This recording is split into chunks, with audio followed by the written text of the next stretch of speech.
श्री शिवाय नमस्तुभ्यम। सावन का अंतिम सोमवार है और साथ ही है पूर्णिमा की पावन पवित्र तिथि। बड़े सरलतम तरीके से आपको इन उपायों को करना है। कुछ उपाय इससे पहले ही मैंने प्रसारित किए हैं जो कि घर पर विशेष तौर पर किए जा सकते हैं। इसके अलावा जो अन्य उपाय हैं वह साझा करने जा रही हूँ, ध्यान से सुनिएगा। यह सावन महीने की विशेष तिथियों में ही किया जाता है, तो सोमवार सबसे श्रेष्ठ तिथि है। लंबे समय से दवाई खाकर आपके दिन की शुरुआत हो रही है, रोग आपको लगता है कोई बढ़ रहा है परिवार में, या कोई बच्चे बड़े मानसिक शारीरिक पीड़ा से जूझ रहे हैं, तो आप सभी को यह उपाय करना चाहिए। अब सावन का महीना अंतिम चरण पर है और आपके पास ये अंतिम मौका है। इसके लिए आपको एक जल के लोटे की आवश्यकता होगी और कोई विशेष सामग्री आवश्यकता नहीं है। गोलबत्ती का घी का दीपक लेकर चले जाएं महादेव के मंदिर में। शिवलिंग पर सबसे पहले जल का लोटा चढ़ाएं। उसके बाद आप सभी प्रभु के नाम मंत्र का स्मरण करते हुए आवश्यक रूप से शिवलिंग पर जल समर्पित करें। तत्पश्चात गुरु जी कहते हैं अपने हाथ की हथेली आप सभी को माता अशोक सुंदरी के स्थान पर स्पर्श करनी है और अपने मन की व्यथा, पीड़ा, मनोकामना जो भी बात है आपको माता अशोक सुंदरी के स्थान पर बोल देनी है। तत्पश्चात शिवलिंग पर आपने बेलपत्र चढ़ाया है तो अति उत्तम है, नहीं तो अन्य व्यक्तियों के द्वारा जो बेलपत्र चढ़ाई गई है कुंदकेश्वर महादेव का नाम लेकर अपनी जो मनोकामना, जो पीड़ा कष्ट है वह कहते हुए आपको उठा लेनी है। और इसी महीने गुरु जी ने यह उपाय बताया और इसी महीने किया जाता है। और यह बेलपत्र आपको अंतिम छोर पर स्पर्श करा लेनी है। जो शिवलिंग का अंतिम कोना होता है उस स्थान पर आपको स्पर्श करा लेनी है और इस बेलपत्र को ले जाकर जो व्यक्ति रोग से ग्रस्त है, शारीरिक मानसिक पीड़ा से जूझता है, उसे आपको इसे खिला देना है। या खा नहीं सकते तो शिवलिंग पर से जो चढ़ा हुआ जल होता है ना, इस बेलपत्र से आचमन कर लेता है, अर्थात थोड़ा सा हाथ में जल लेकर इसी बेलपत्र से अगर वह आचमन कर लेता है कुंदकेश्वर महादेव का नाम लेकर, धीरे धीरे गुरु जी कहते हैं उसके रोग कटना आरंभ हो जाते हैं। तो यह उपाय आप इस सावन महीने के विशेष सोमवार के दिन कर सकते हैं। निश्चित ही आपको इससे लाभ मिलेगा। एक गुरु जी द्वारा बहुत विशेष उपाय बताया गया है जो कि अपने आप में सावन महीने के विशेष अंतिम दिन पर किया जाता है। आपने कई भक्तजनों ने यह सुना होगा और लाभ प्राप्ति किया होगा।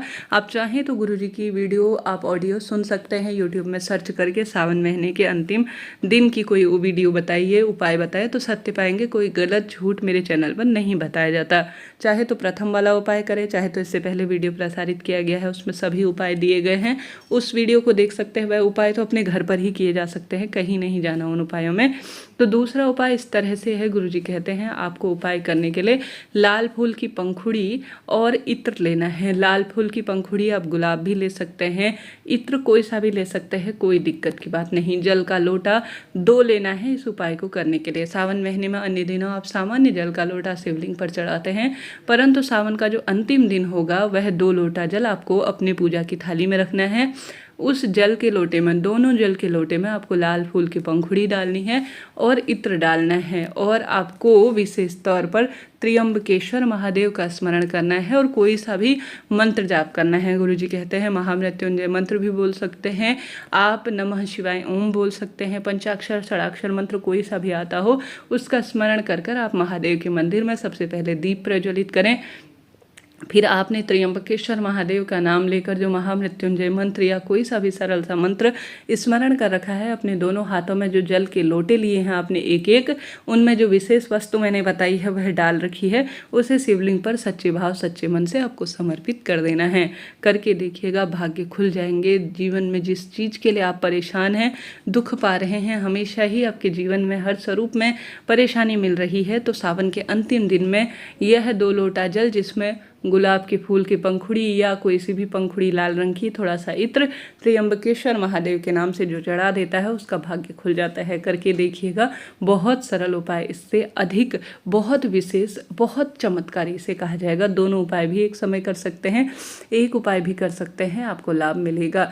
बढ़ते हैं तीसरे सरल से उपाय की तरफ। यह उपाय भी बहुत सरल है और इसके भी अद्भुत लाभ मिलते हैं। गुरु जी ने कहा है जब भी सावन का दिन आए आप सभी को विशेष तौर पर शिवलिंग पर 5 स्थान ऐसे हैं जहां पर आपको जल समर्पित करना चाहिए और 5 बेलपत्र भी आपको समर्पित करना चाहिए। 5 जल वह स्थान है, एक गणेश जी का स्थान, एक माता अशोक सुंदरी, कार्तिकेय जी भगवान, माता रानी का हस्त कमल और शिवलिंग। यह 5 स्थान ऐसे बताए गए हैं जिन पर सोमवार के दिन जो जल चढ़ा देता है 12 ज्योतिर्लिंग का स्मरण कर कर अपनी मनोकामना बोलकर, और इन 5 स्थानों पर चंदन लगी हुई बेलपत्र या सामान्य जैसी भी आपके पास है वैसी बेलपत्र इन 5 स्थानों पर जो समर्पित कर देता है उसके जीवन में आने वाली विपत्ति हमेशा के लिए कट जाती है और उसके मनोरथ चमत्कार के रूप में महादेव सिद्ध कर देते हैं। तो करके देखिएगा, यह उपाय भी एक तरह से चमत्कार करता है, भाग्य की रेखाओं को बदल देता है, संकट कष्ट पीड़ा को निदान में करता है। तो आप इस उपाय को भी कर सकते हैं, लाभ आपको मिलेगा।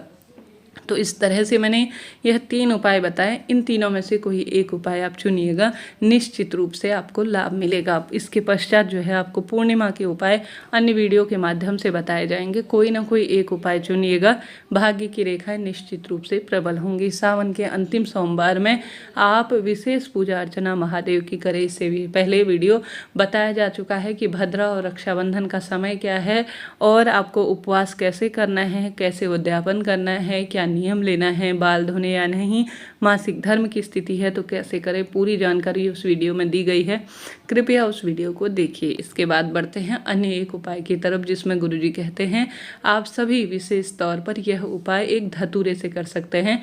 यह भी सिर्फ सावन महीने में ही किया जाता है। जैसे बच्चे चिड़चिड़ प्रवृत्ति के हैं, क्रोधी है, दुर्व्यसन है, उनका पढ़ाई में मन नहीं लगता है, तो आपको एक विशेष तौर पर आवश्यक रूप से लेना है धतूरा। धतूरे में आपको आगे के हिस्से में चंदन लगाना है लाल रंग का, और पीछे के हिस्से में स्क्रीन पर आप देख पा रहे हैं आपको लगाना है पीला चंदन, और इसे शिवलिंग पर ले जाकर आपको अपने बच्चे, या तो जो करता है गुस्सैल है या आपके पति क्रोधी है, जो भी व्यक्ति परेशान है उसका हाथ लगाकर, या वह स्वयं करता है तो भी अति उत्तम है, नहीं तो आप जो है उसका नाम गोत्र बोलकर भी शिवलिंग पर यह आगे लाल चंदन लगा हुआ और पीछे पीला चंदन लगा हुआ जो धतूरा है उसे शिवलिंग पर सच्चे भाव सच्चे मन से समर्पित कर दीजिएगा। यह उपाय अपने आप में सिद्ध है और श्रेष्ठ माना जाता है और भाग्य की रेखाओं को चमका देता है। करके देखिएगा, लाभ मिलेगा। चाहे तो 5 बेलपत्र 5 जो है जल वाला करें, या आप यह धतूरे वाला करें, या आप जो प्रथम में मैंने 2 लोटा वाला बताया वह कर सकते हैं। कुल मिलाकर जो आपको इच्छा करे, आपकी क्षमता सामर्थ्य अनुसार जो आपको सरल लगे उस उपाय को आप कर लीजिएगा। बहुत सारे सरल उपाय हैं, 2-4 उपाय भी एक साथ किए जा सकते हैं। इससे पहले भी वीडियो प्रसारित किया जा चुका है, उसे भी आप सुन देख कर समझ कर सकते हैं। बढ़ते हैं एक और सर्वश्रेष्ठ उपाय की तरफ, जो कि सावन महीने का अपने आप में श्रेष्ठ उपाय है, जिसे गुरुजी 108 की वस्तु कुछ भी शिवलिंग पर समर्पित करने को कहते हैं। तो सावन महीने का अंतिम दिन है, सोमवार की श्रेष्ठ तिथि है, तो 108 क्यों ना चावल के दाने, पूर्णिमा तिथि होने के कारण आप शिवलिंग पर समर्पित करें। साथ ही 108 आप चावल नहीं समर्पित कर सकते हैं तो आप 108 सफ़ेद फूल समर्पित कर सकते हैं, 108 बेलपत्र समर्पित कर सकते हैं।